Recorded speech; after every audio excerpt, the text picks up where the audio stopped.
ಸ್ನೇಹಿತರೆ, ಮೀಡಿಯಾ ಮಾಸ್ಟರ್ಸ್ಗೆ ಸ್ವಾಗತ ಸುಸ್ವಾಗತ. ಗೆಳೆಯರೆ, ಭಾರತಕ್ಕೆ ಮತ್ತೊಂದು ರಾಜತಾಂತ್ರಿಕ ಗೆಲುವು ಸಿಕ್ಕಿದೆ. ಕತಾರ್ನಲ್ಲಿ ಶಿಕ್ಷೆಗೊಳಗಾಗಿ ಭವಿಷ್ಯವನ್ನು ಕತ್ತಲು ಮಾಡಿಕೊಂಡಿದ್ದ ಭಾರತದ 8 ಮಂದಿ ಮಾಜಿ ಸೇನಾ ಅಧಿಕಾರಿಗಳನ್ನು ಬಿಡುಗಡೆ ಮಾಡಿಸೋದ್ರಲ್ಲಿ ಭಾರತದ ವಿದೇಶಾಂಗ ಇಲಾಖೆ ಯಶಸ್ವಿಯಾಗಿದೆ. ಕತಾರಲ್ಲಿ ಮರಣದಂಡನೆಗೆ ಗುರಿಯಾಗಿದ್ದ ಅಧಿಕಾರಿಗಳಿಗೆ ಭಾರತದ ಕಾನೂನು ಹೋರಾಟ ಹಾಗೂ ನಿರಂತರ ರಾಜತಾಂತ್ರಿಕ ಪ್ರಯತ್ನಗಳ ಫಲವಾಗಿ ಕಳೆದ ಡಿಸೆಂಬರ್ ಅಲ್ಲಿ ಮರಣದಂಡನೆಯನ್ನು ರದ್ದು ಮಾಡಿ ಜೈಲು ಶಿಕ್ಷೆಯನ್ನು ವಿಧಿಸಲಾಗಿತ್ತು. ಈಗ ಅಲ್ಲಿನ ಜೈಲುಗಳಿಂದ ಕೂಡ ಆ 8 ಅಧಿಕಾರಿಗಳು ಬಿಡುಗಡೆ ಆಗಿದ್ದಾರೆ. ಆ ಪೈಕಿ 7 ಮಂದಿ ಭಾರತಕ್ಕೆ ಹಿಂತಿರುಗಿ ಬಂದಿದ್ದಾರೆ. ಹಾಗಾದ್ರೆ ಅವರು ಅರೆಸ್ಟ್ ಆಗಿದ್ದು ಯಾಕೆ? ಅವರನ್ನ ಬಿಡುಗಡೆ ಮಾಡಿಸುವುದಕ್ಕೆ ನಡೆದ ಪ್ರಯತ್ನ ಹೇಗಿತ್ತು?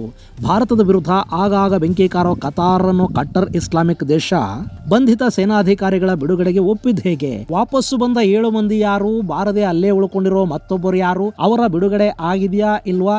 ಆಗಿದ್ರೆ ಅವರು ಯಾಕೆ ಭಾರತಕ್ಕೆ ಬಂದಿಲ್ಲ ಅನ್ನೋ ಬಗ್ಗೆ ಒಂದಷ್ಟು ಮಾಹಿತಿಯನ್ನ ನಾವಿಲ್ಲಿ ನೋಡೋಣ.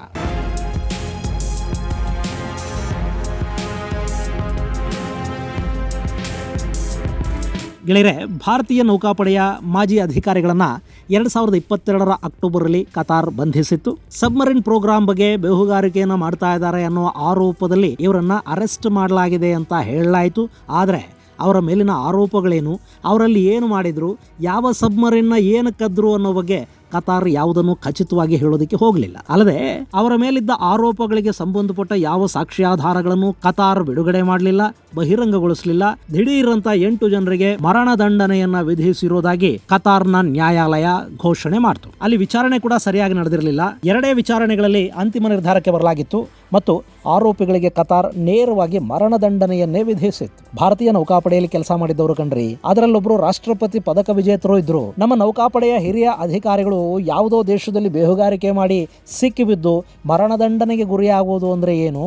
ಅವರನ್ನು ಕಾಪಾಡದೆ ಬಿಟ್ಟುಬಿಡೋದಕ್ಕೆ ಸಾಧ್ಯ ಆಗುತ್ತಾ? ಅದು ಅಲ್ಲದೆ ಅವರ ಕುಟುಂಬಗಳು ಕೂಡ ಭಾರತ ಸರ್ಕಾರದ ಮೇಲೆ ಒತ್ತಡವನ್ನ ಹೇರೋದಕ್ಕೆ ಶುರು ಮಾಡಿದ್ರು. ಹೀಗಾಗಿ ಭಾರತ ರಾಜತಾಂತ್ರಿಕ ಪ್ರಯತ್ನಗಳನ್ನ ಆರಂಭ ಮಾಡಿತು. ಜಾಗತಿಕ ತಾಪಮಾನ ಹಾಗೂ ಪ್ರಕೃತಿಗೆ ಸಂಬಂಧಪಟ್ಟ ಹಾಗೆ ದುಬೈಯಲ್ಲಿ ನಡೆದ ವಿಶ್ವ ಸಮ್ಮೇಳನವೊಂದರಲ್ಲಿ ಕತಾರ್ ದೊರೆಯ ಜೊತೆಗಿನ ಅನೌಪಚಾರಿಕ ಮಾತುಕತೆಯ ಸಂದರ್ಭದಲ್ಲಿ ಭಾರತದ ಪ್ರಧಾನಿ ನರೇಂದ್ರ ಮೋದಿ ಕೂಡ ಬಂಧಿತರ ವಿಷಯವನ್ನ ಪ್ರಸ್ತಾಪ ಮಾಡಿದ್ರು. ಕತಾರ್ ಸುಪ್ರೀಂ ಕೋರ್ಟ್ನಲ್ಲಿ ಭಾರತ ಮೇಲ್ಮನವಿಯನ್ನ ಸಲ್ಲಿಸಿತು. ಬಂಧಿತರಿಗೆ ಕಾನೂನಿನ ನೆರವು ಸಿಗುವ ಹಾಗೆ ನೋಡಿಕೊಳ್ತು. ಇದೆಲ್ಲದರ ಪರಿಣಾಮ ಕಳೆದ ಡಿಸೆಂಬರ್ ಅಲ್ಲಿ ಅಲ್ಲಿನ ಸುಪ್ರೀಂ ಕೋರ್ಟ್ ಮರಣದಂಡನೆಯನ್ನ ಕಡಿಮೆ ಮಾಡಿತು. ಕಮಾಂಡರ್ ಪೂರ್ಣೇಂದು ತಿವಾರಿ ಅವರಿಗೆ 25 ವರ್ಷ ಜೈಲು ಶಿಕ್ಷೆ, ರಾಗೇಶ್ಗೆ 3 ವರ್ಷ ಶಿಕ್ಷೆ ಹಾಗೂ ಇನ್ನಿತರ 6 ಮಂದಿಗೆ ವಿವಿಧ ಕಾಲಾವಧಿಯ ಜೈಲು ಶಿಕ್ಷೆಯನ್ನು ವಿಧಿಸಿ ನ್ಯಾಯಾಲಯ ತೀರ್ಪನ್ನು ಕೊಡ್ತು. ಅದು ಕೂಡ ಭಾರತಕ್ಕೆ ಸಮಾಧಾನ ಇರಲಿಲ್ಲ. ಅಲ್ಲಿ ಗಲ್ಲು ತಪ್ಪಿದೆ ಅನ್ನೋದು ಸಂತೋಷದ ಸಂಗತಿ ಆದರೂ ಕೂಡ ಅವರನ್ನ ಜೈಲಲ್ಲೇ ಕೊಳೆಯೋದಕ್ಕೆ ಬಿಡೋ ಹಾಗಿರಲಿಲ್ಲ. ಹೀಗಾಗಿ ಭಾರತ ಮತ್ತೆ ಕಾನೂನು ಪ್ರಯತ್ನವನ್ನ ಆರಂಭ ಮಾಡಿತು. ಈ ಶಿಕ್ಷೆಯ ವಿರುದ್ಧ ಮೇಲ್ಮನವಿಯನ್ನು ಸಲ್ಲಿಸುವುದಕ್ಕೆ ಕೂಡ ಕತಾರ್ ನ್ಯಾಯಾಲಯ 60 ದಿನಗಳ ಕಾಲಾವಕಾಶವನ್ನು ಕೊಟ್ಟಿತ್ತು. ಆ ಕಾಲಾವಕಾಶದಲ್ಲಿ ಅದು ಏನೆಲ್ಲ ಆಯಿತು ಗೊತ್ತಿಲ್ಲ. ಅಂತೂ ಕಳೆದ 18 ತಿಂಗಳುಗಳಿಂದ ಜೈಲಲ್ಲಿದ್ದ, ತಮ್ಮ ಬದುಕೆ ಮುಗಿದು ಹೋಯಿತು ಅಂದುಕೊಂಡಿದ್ದ ಆ 8 ಮಂದಿ ಈಗ ಕತಾರ್ನ ಜೈಲಿಂದ ಬಿಡುಗಡೆ ಆಗಿದ್ದಾರೆ. ಆ ಪೈಕಿ 7 ಮಂದಿ ಈಗಾಗಲೇ ಸ್ವದೇಶಕ್ಕೆ ಮರಳಿದ್ದಾರೆ. ಇದು ಅಂತಾರಾಷ್ಟ್ರೀಯ ಮಟ್ಟದಲ್ಲಿ ಭಾರತಕ್ಕೆ ಸಿಕ್ಕ ಬಹುದೊಡ್ಡ ರಾಜತಾಂತ್ರಿಕ ಗೆಲುವು ಅನ್ನಿಸ್ಕೊಳ್ತಾ ಇದೆ.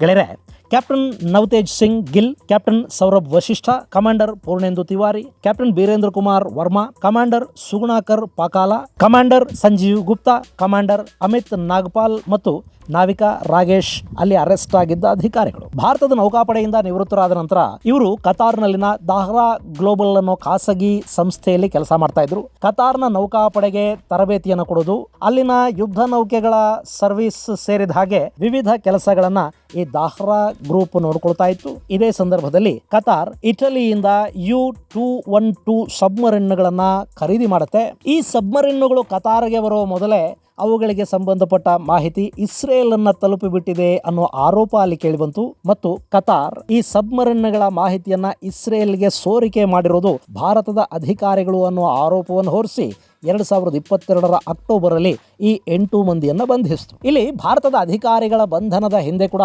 ಪಾಕಿಸ್ತಾನದ ISIನ ಕೈವಾಡ ಇದೆ ಅನ್ನೋ ಮಾತುಗಳು ಕೇಳಿಬಂದವು. ಯಾಕೆಂದ್ರೆ ಈ ಮೊದಲಿಂದಲೂ ಕೂಡ ಕತಾರ್ನ ಸೇನೆ ಮತ್ತು ನೌಕಾಪಡೆಗಳಿಗೆ ತರಬೇತಿಯನ್ನ ಕೊಡ್ತಾ ಇರೋದು ಭಾರತದ ಅಧಿಕಾರಿಗಳು. ಅವರನ್ನ ಅಲ್ಲಿಂದ ತಪ್ಪಿಸಬೇಕು ಅಂತ ಪಾಕಿಸ್ತಾನ ಪ್ರಯತ್ನ ಪಡ್ತಾ ಇತ್ತು.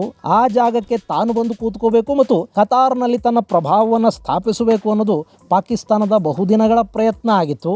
ಹೀಗಾಗಿ ಭಾರತದ ಹೆಸರನ್ನು ಕೆಡಿಸುವ, ಕತಾರ್ ಮತ್ತು ಭಾರತದ ನಡುವಿನ ಸಂಬಂಧಗಳನ್ನ ಹಾಳು ಮಾಡೋದರ ಜೊತೆಗೆ ಇಸ್ಲಾಮಿಕ್ ದೇಶದಲ್ಲಿ ಭಾರತದ ಸ್ಥಾನವನ್ನ ತಾನು ತುಂಬಬೇಕು ಅನ್ನೋ ಕಾರಣಕ್ಕೆ ಇಲ್ಲಿ ಪಾಕಿಸ್ತಾನ ಭಾರತೀಯ ಅಧಿಕಾರಿಗಳ ವಿರುದ್ಧ ಕತಾರ್ನಲ್ಲಿ ಕೆಲಸ ಮಾಡ್ತು ಅನ್ನೋ ಆರೋಪಗಳಲ್ಲಿ ಕೇಳಿಬಂದ್ವು. ಅದೇನೇ ಇದ್ರೂ ಇಲ್ಲಿ 8 ಮಂದಿ ಭಾರತೀಯ ಅಧಿಕಾರಿಗಳನ್ನು ಕತಾರ್ ಬಂಧಿಸಿ ಸರಿಯಾದ ವಿಚಾರಣೆಯನ್ನೂ ಮಾಡದೆ ಆ 8 ಮಂದಿಗೆ ಮರಣ ದಂಡನೆಯನ್ನು ವಿಧಿಸಿ ತೀರ್ಪನ್ನು ಕೊಟ್ಟುಬಿಟ್ಟಿತ್ತು. ಇದು ಭಾರತಕ್ಕೆ ತೀವ್ರ ಆಘಾತವನ್ನುಂಟು ಮಾಡಿದ್ದ ಘಟನೆ. ಹೀಗಾಗಿ ಭಾರತದ ಸರ್ಕಾರ ಆ ಬಂಧಿತ ಅಧಿಕಾರಿಗಳನ್ನು ಕಾಪಾಡೋದಕ್ಕೆ ಅವರಿಗೆ ಬೇಕಾದ ಕಾನೂನಿನ ನೆರವನ್ನು ಒದಗಿಸಿಕೊಡೋದಕ್ಕೆ ಮುಂದಾಯಿತು. ಕತಾರ್ ಜೊತೆ ನಿರಂತರ ರಾಜತಾಂತ್ರಿಕ ಮಾತುಕತೆಗಳು ಕೂಡ ಆರಂಭಗೊಂಡು ಮತ್ತು ಈ ಶಿಕ್ಷೆಯ ವಿರುದ್ಧ ಅಲ್ಲಿನ ಸುಪ್ರೀಂ ಕೋರ್ಟ್ಗೆ ಮೇಲ್ಮನವಿಯನ್ನು ಕೂಡ ಸಲ್ಲಿಸಲಾಯಿತು. ಭಾರತದ ವಿದೇಶಾಂಗ ಇಲಾಖೆಯ ನಿರಂತರ ಪ್ರಯತ್ನ, ರಾಜತಾಂತ್ರಿಕ ಮಾತುಕತೆಗಳ ಫಲವಾಗಿ ಸುಪ್ರೀಂ ಕೋರ್ಟ್ ಆ 8 ಅಧಿಕಾರಿಗಳಿಗೆ ವಿಧಿಸಿದ್ದ ಶಿಕ್ಷೆಯನ್ನ ರದ್ದು ಮಾಡಿ ಅದನ್ನ ಜೈಲು ಶಿಕ್ಷೆಗೆ ಪರಿವರ್ತನೆ ಮಾಡಿತು. ಅಲ್ಲಿಗೆ ಸ್ವಲ್ಪ ನೆಮ್ಮದಿಯ ನಿಟ್ಟುಸಿರು ಬಿಡೋ ಹಾಗಾಯ್ತಾದ್ರೂ ಅವರನ್ನ ಭಾರತಕ್ಕೆ ಸುರಕ್ಷಿತವಾಗಿ ವಾಪಸ್ಸು ಕರೆತರೋದಕ್ಕೆ ಪ್ರಯತ್ನಗಳು ನಡೀತಲೇ ಇದ್ವು. ಈಗ ಬಂಧಿತರ ಪೈಕಿ 7 ಜನ ತಾಯ್ನಾಡಿಗೆ ವಾಪಸ್ಸಾಗಿದ್ದಾರೆ. ಆದರೆ ಕಮಾಂಡರ್ ಪೂರ್ಣೇಂದು ತಿವಾರಿ ಅಂದರೆ ಯಾವ ಅಧಿಕಾರಿಗೆ 25 ವರ್ಷಗಳ ಜೈಲು ಶಿಕ್ಷೆಯನ್ನು ಕತಾರ್ನ ನ್ಯಾಯಾಲಯ ವಿಧಿಸಿತ್ತೋ ಆ ಕಮಾಂಡರ್ ಪೂರ್ಣೇಂದು ತಿವಾರಿ ಇದುವರೆಗೆ ಈ 7 ಜನರ ಜೊತೆಗೆ ಭಾರತಕ್ಕೆ ಬಂದಿಲ್ಲ. ಆದರೆ ಪೂರ್ಣೇಂದು ತಿವಾರಿ ಕೂಡ ಅಲ್ಲಿನ ಜೈಲುಗಳಿಂದ ಬಿಡುಗಡೆ ಆಗಿದ್ದಾರೆ ಅಂತ ಹೇಳಲಾಗ್ತಾ ಇದೆ. ಅವರು ಶೀಘ್ರವಾಗಿ ಭಾರತಕ್ಕೆ ಬರುವ ಸಾಧ್ಯತೆಗಳಿವೆ ಅಂತ ನಂಬಲರ್ಹ ಮೂಲಗಳು ತಿಳಿಸ್ತಾ ಇವೆ.